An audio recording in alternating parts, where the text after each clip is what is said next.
As a physician or nurse, you have undoubtedly achieved an incredible amount of success through your hard work, your sacrifice, and your resilience.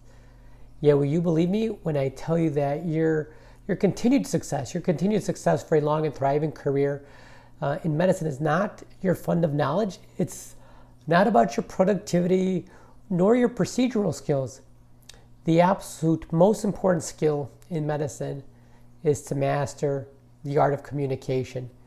And actually taking that one step further is your ability to communicate and connect with people. So nobody is born a great leader or a great physician or a great nurse. It takes time and practice. And the same sentiment can be said of communication. You must develop the skill similarly to your approach toward learning the art and the science of medicine. So let me explain. So let's get started and let's learn how to start with the art of communication. Well, the first thing is communication begins with your ears. We were given 2 ears and one mouth for a very specific reason. It's the foundation of excellent communication. So to become a great communicator, you must learn how to listen.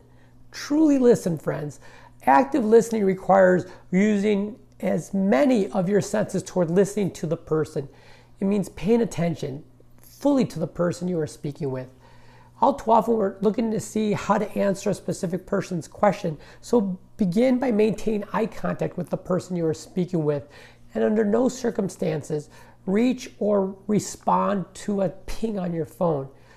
Additionally, don't interrupt, but ask clarifying questions if you need it, but don't interrupt. A good rule of thumb, the one that I try to follow, is if I want to be certain that I'm actively listening, is if I am fully present and not thinking of a response before the speaker finishes his or her thought. And this takes practice, of course, but a must toward becoming a great communicator.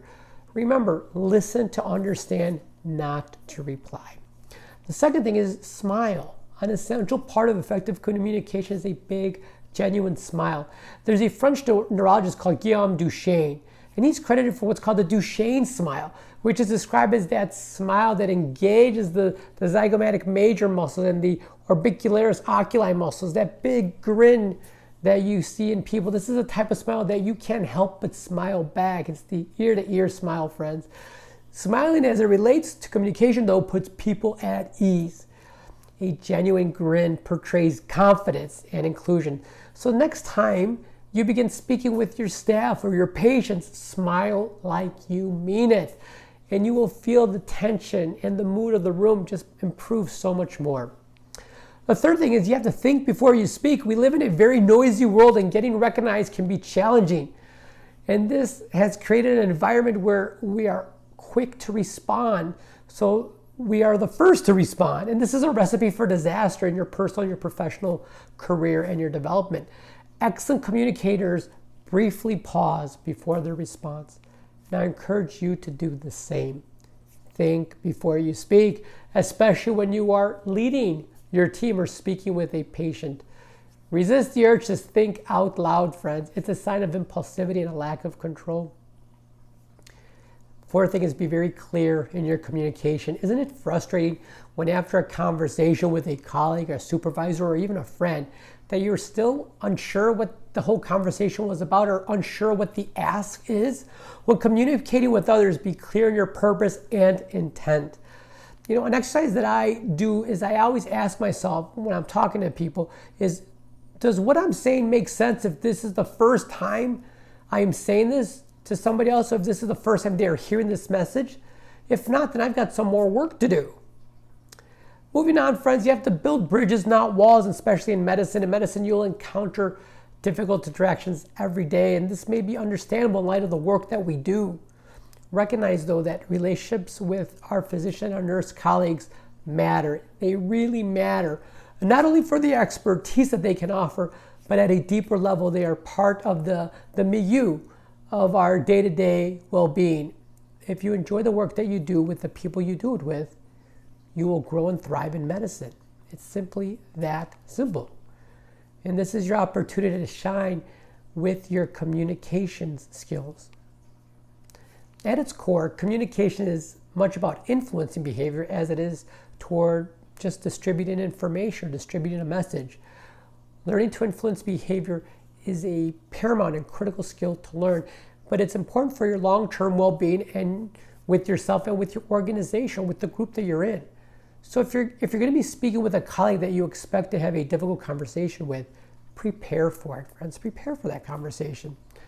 As an example, when you say to another physician colleague, let's say, well, your attitude stinks, or your thinking is just plain wrong. Well, their walls will instinctively go up. Yours will too. It's a natural consequence. It's part of our DNA's fight or flight response.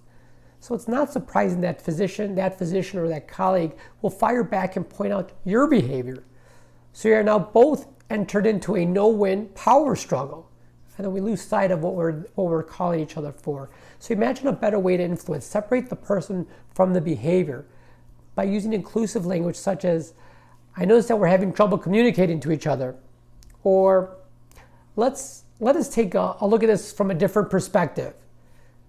Finally, reward and recognize their contribution and their help. As physicians, we can work on this. We can all work on this. If a colleague, especially if they're challenging to work with, does something kind or above their usual approach, thank them sincerely. In time, that relationship will move toward collegiality rather than that of adversity. And the final thing, friends, is body language. Body language is important too. An important piece toward becoming a stellar communicator is your nonverbal communication, quite honestly. Having an open body language is a great way to start.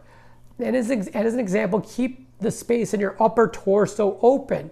Try not to cross your arms or hold an object in front of you. This signals to others that you are not approachable and you don't want to engage with them. So have an open torso, slow down your speech and minimize the distracting movements. Fidgeting or maybe fidgeting with your hair, fidgeting with your fingernails. It's a sign of nervous system uncertainty. To communicate effectively, adopt a proper posture and fill up the space that you are in. Give a big Duchenne smile like we talked about. Maintain eye contact and you'll be on your way to becoming a top-notch communicator. So what they don't teach us at medical school or nursing school is just this, friends. Communicating and connecting with people is one of the most important skills that must be practiced to learn, grow, and to thrive in medicine. It's going to take some time, but practice you must. We often achieve the role of doctor or nurse because we have excelled, but we've usually excelled in a very specific goal.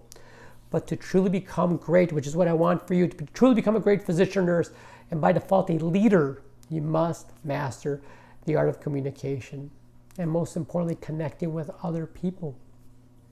So I want you to start today, friends. Use the tips I've given you and get started on your journey today.